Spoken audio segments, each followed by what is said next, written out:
This is crazy. CEO says 2/3 of ammunition deliveries have gone missing with UPS. That's a lot of ammo. So where is it now? All right. Maybe this is just one company. Patrick Collins, CEO of the gunfood.com, says he's lost thousands of dollars worth of ammo because customers' orders don't always seem to make it to their doors, especially when delivering with UPS. He says about 18,000 rounds of ammo shipped through UPS. Only a third were actually delivered. So where is it going? Okay. Now hold on. One company. First off, 18,000 rounds of ammo is right. not nothing, very much. Nothing. No. So my first thought when I see this story is particularly sensational. Yes. Also kind of alarming if it is part of something greater. And I think that's kind of what they're hinting at, that things are starting to break down. So you've got now, they're going to be hiring 87,000 IRS agents, and they're giving them hollow points. Right? They bought hollow points for the IRS. Oh, man. And then Gates introduced the legislation that was like, no, we're not going to give them ammunition. I don't know what you're talking about. Yeah, so it's just, the reason I bring this story up is not to insinuate that one company seeing their ammo go missing is indicative of a collapse, but just like it's another grain of sand in this heap with IRS agents being armed with Taiwan, that maybe the fourth turning is upon us. You're familiar with Strauss Out. Yeah. What do you think? And do you think this plays anything into it? I mean, there's a lot of people. I'm not sure what I think about cycles. I'm generational cycles. I mean, like, I know enough about physics to know all energy moves in waves and cycles. So it's almost certainly they seem to make a lot of sense, right? I don't know.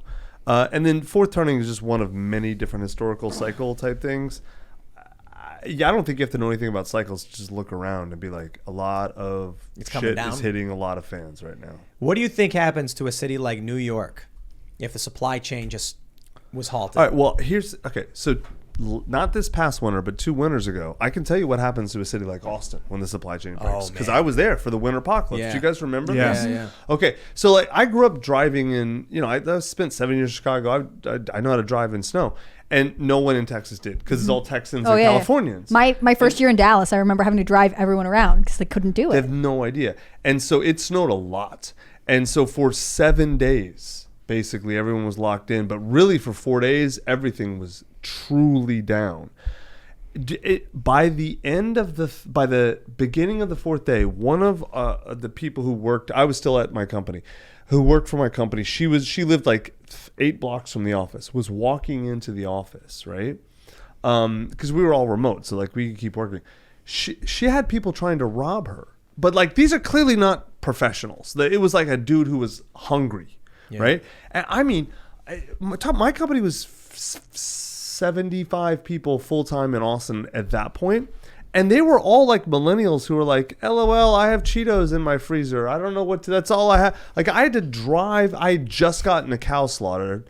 And so I literally drove like 200 pounds of meat in to the office. And then a bunch of them walked in to get it. Wow. Dude, shit went nuts there. There was 5 and 6 hour lines to get like a bag of pasta. Yeah. It was bad, man. And this wasn't even like the grid didn't go grid kind of went down a little bit, but like it was bad. This is what I'm talking about when I tell people, like when I do a pitch for emergency food, I'm talking about this. Yes. And I'm like, sometimes it rains. Yes. So, but you get all these leftists that are like mocking the idea, and then when it actually happens, this is why I think they're going to eat each other.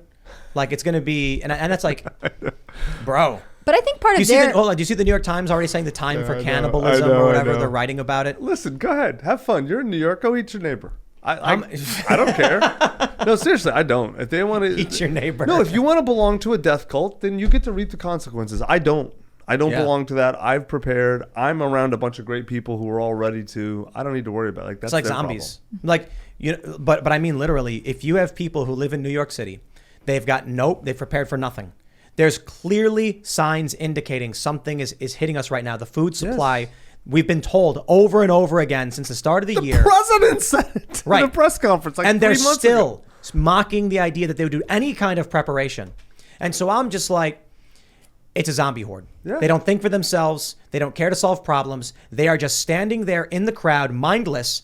And then quite literally, if the supply chain collapses and you got 2.5 million people on Manhattan Island alone, let alone central Brooklyn, how do you get out of central Brooklyn? You don't. Mm-mm. No. You stay there.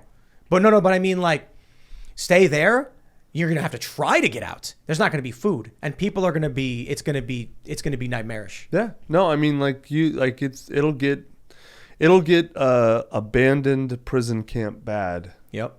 Like maybe 5 days. I wouldn't be surprised if you see slavery.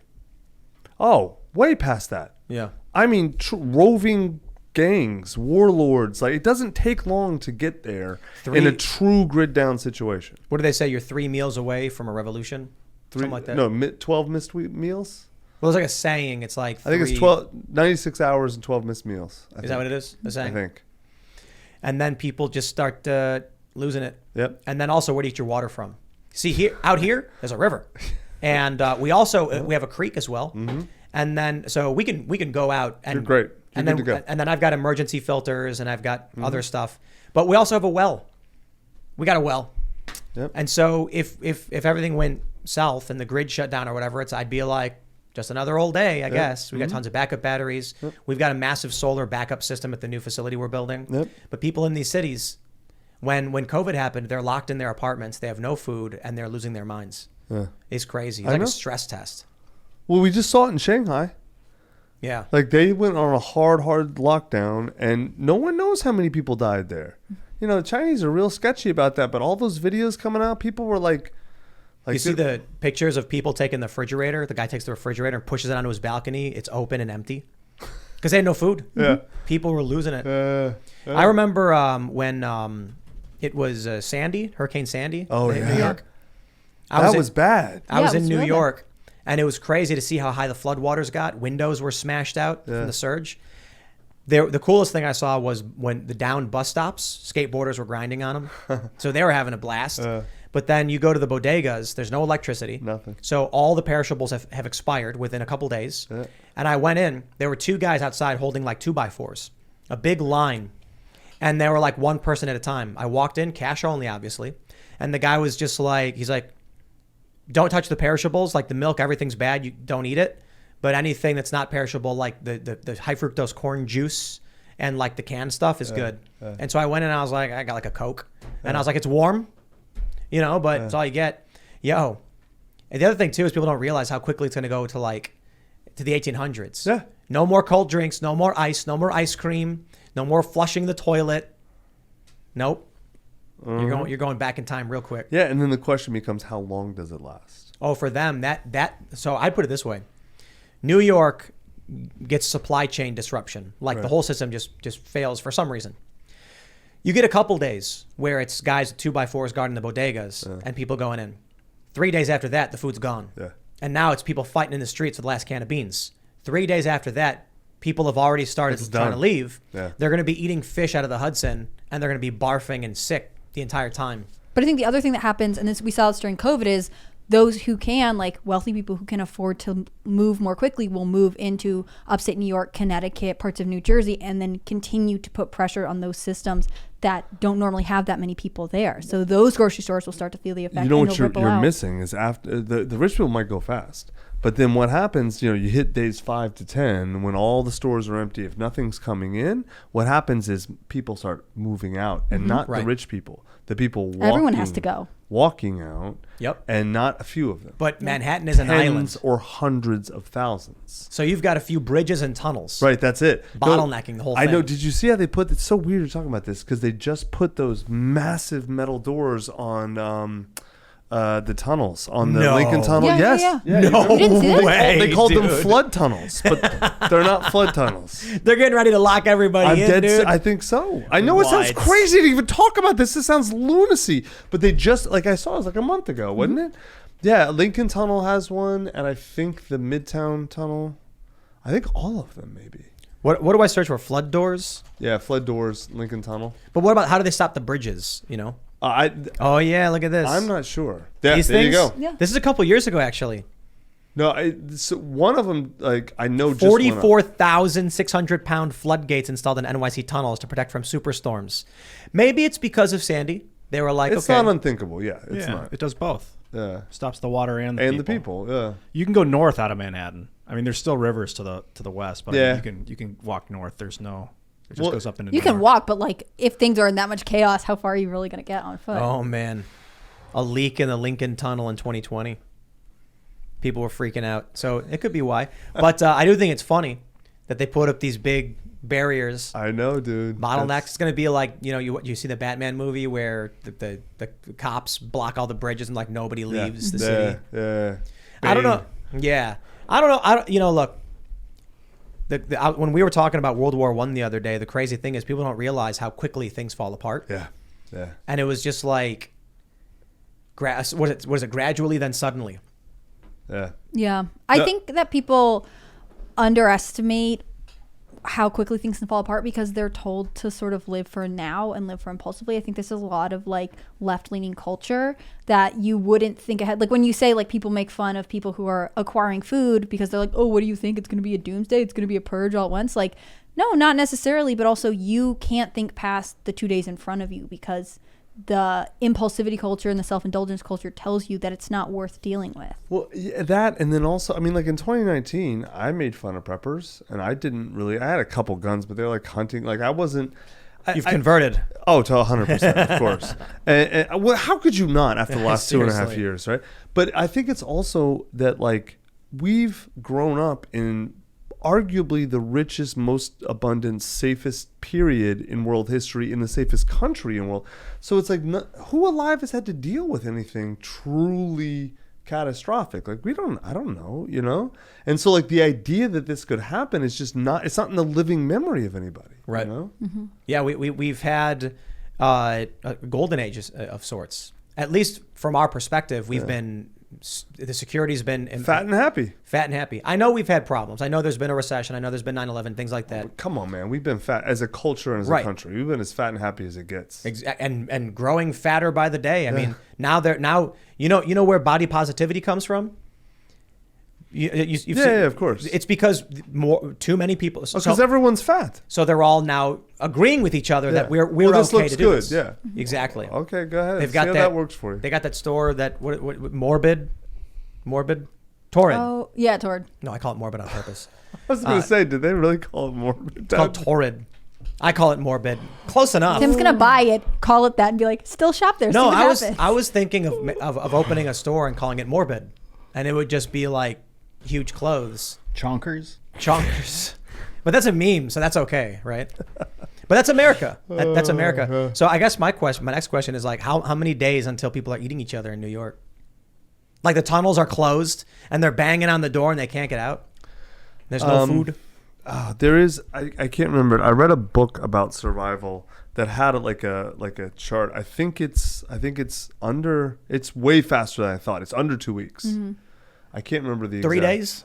No, not 3 days. They start to eat each other. That's a pretty big taboo to cross. That would have to be. I think that's week 2, but not by the end of week 2. That's why I feel like week 2. I mean, you can go a month without food, right? But I guess most people can't. When your muscles start breaking down, you're just. And there's going to be so much panic. People are going to feel the desperation sooner than if they were intentionally. You know what would happen though? I bet the first person to get eaten, it's not going to be like some dude just goes, "I'm sorry, I'm hungry," and like hit somebody. Yeah. It's going to be like somebody falls down and gets trampled, and then they're like, "Well, let's eat." Yeah, let's eat. Like you said, like it's like in Lord of the Rings. Meat's not back on the menu, boys. Yeah, dude, it's nightmarish to think about this stuff. That's why we got like 50 chickens. No, that's why I have 2 cows and a flock of sheep, 24 sheep and chickens. I was reading about bugs and what's the protein called? Chitin? Is that what it's called? I don't know. I'm Is not that going to eat the bugs, That's Tim. their carapace. It's made of that stuff. Yeah, and I was reading you can't digest it. Chitin? It's like chitin or whatever. Yeah, something like that. You can't digest it. Yeah. And so that's why you let the chickens eat it. Yes, and then you eat the chickens or the eggs. You eat the eggs, and then when time comes, you eat the chicken. Yeah. And then it's amazing. Here's the best part: chickens, they make more of themselves. Yes, it's crazy. They replicate. They replicate, and then they just eat the grass, and you just got to make sure nothing else eats them, and then you get to eat them. Yep. And they taste good. Yep. You were talking about like how our society doesn't have a story right now. Yeah. I'm a kind of obsessive about talking about new technology like graphene industry and iron fertilization of the oceans, regrowing the coral reefs and things like that. Yeah. Sometimes it's really about how you introduce the ideas, because like if we're in the moment of all like blackpilling each other like what we did. It's not tech. I promise you that's not the story. Tech might be amazing and it might help us in a million ways, but the general feeling from most people is that God has failed. Then the other idea is monotheism and God and the unification of the consciousness. But like, I almost feel like I'm selling out when I do that. Yeah, there's something to be said for that, man. Like, I've been an atheist my whole life, and then I did psychedelic medicine, like as a therapy, and I was like, oh shit, I'm totally wrong. Of course God exists. It's just not in the way that religious dogma talks about. It's more of a all things what.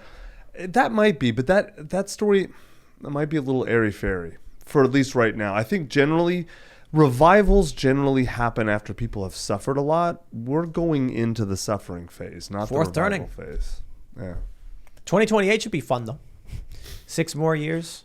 I'll be in my 40s. I don't know. I think we got at least a decade. There's a lot of unraveling to happen. I kind of like what's the worst case scenario for somebody who for someone who lives out in the middle of nowhere? I mean, Asteroids strike. No, I mean like with straight up. society Cometary collapsing. No, hold on. Not going to invoke a meteor Like strike. this is really important. Living out in the middle of nowhere by yourself, you're actually not. You're better off than in a city. Not a great spot.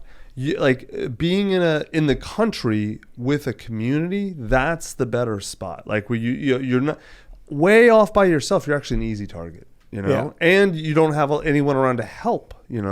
Whereas if it's like us and like 8 neighbors, or you kind of know your neighbors, that's a different situation. Build a fortress around your. Doesn't necessarily have to have a fortress. Like it doesn't have to be a castle, right? You just have to kind of know. Dude, I joke about like one day we'll be hanging out, we'll be doing the show, and we'll hear like a noise, and then we'll like run outside, and there'll be some hipster guy in like flannel with a beanie on and a handlebar mustache trying to steal a chicken, and he's like, I'm just hungry, and we're like, stop him, chase him down. He Absolutely fled Brooklyn.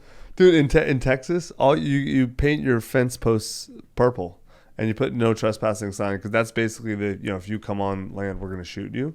Purple? Yeah, purple. That's like the color for That is Purple Heart. Why is that? I don't know. It just picked that. 'Cause that's blood color, the man. color, and like That's deoxygenated blood. no, dude. One of the weird things about Texas, like animal rustling, you just shoot. Like if you have animals in a field and you've posted and whatever, and someone's in there, like no, that's where you can shoot them in the back. It doesn't matter. You're not going to prison. Yeah, like you don't steal animals in Texas. You get shot. Yeah. It's bad. Yep. Yeah, I'm sure those laws go way back. Do you think because I think we are building the story for the future right now. Maybe nothing we say today is going to cause it to change tomorrow, Right. but in 20 years when people are like, I've had enough, Right. they'll look at this video, Right. and that will be what inspires them. Right. What do you think? Like psychedelics, God, consciousness? No, I mean technology? psychedelics are just a tool. I'm not like I like psychedelics. I use them as medicine. Like they've been transformative for me. But I'm not like bless his heart. Like I love Aubrey Marcus, but I'm not like everyone's got to do ayahuasca. No, everyone doesn't. Like they're just a tool to achieve a goal. They're not the thing. Like imagine if I was super into hammers. You'd be like what why? But if I'm like I want to build a lot of houses for people to live in, you're like okay, that makes sense. So I just look at psychedelics as the hammer. Right. I've always kind of felt that there's a lot of people who really need some kind of Hammer. experience. Hammer. That's one way to put it. Because I don't want to. Hammers are important. Yes. But I don't want to. I don't mean just like one thing like DMT or something like that. Yeah.